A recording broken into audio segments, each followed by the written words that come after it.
જય માતાજી મિત્રો, તો હવારમાં આપણે નીકળી પડ્યા હતા નેનું બચ્ચું લઈને ખેતરમાં જવા માટે. ખેતરમાં જતા હતા એટલામાં નજર પડી ગઈ ડોગર પર નજર પડી એટલે ટ્રેક્ટરનો વિડીયો પણ બની ગયો હતો. મસ્ત મજાનું વ્યૂ હતું. ફરી આવી ગયા આપણે ખેતરમાં આવ્યા ફરી જોયું તો આપણી મસ્ત નીકળતી હતી.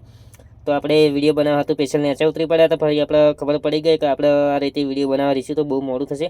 ફરી પાછળ રોપડી કરવાનું ભમાભમ ચાલુ કરી નાખ્યું હતું. તો ફોન તો બંધ નહીં, પાછળ નેતાને રમતો હતો.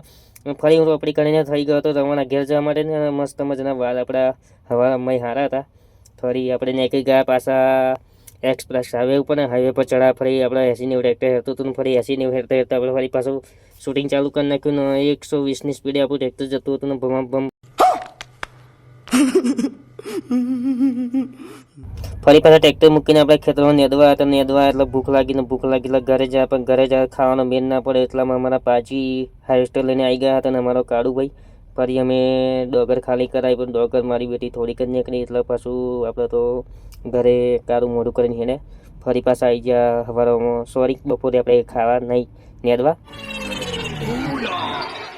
ફરી નેદીને આપણે ટાઈમ પૂરો થઈ ગયો એટલે પાછા ઘેર જઈને ફરી આપણે નહીં ધોઈને ફ્રેશ થઈ ગયા હતા. તો બ્લોગ ગમે તો લાઈક કરજો, શેર કરજો. ફરી મળીએ નવા વિડીયોને. જય માતાજી.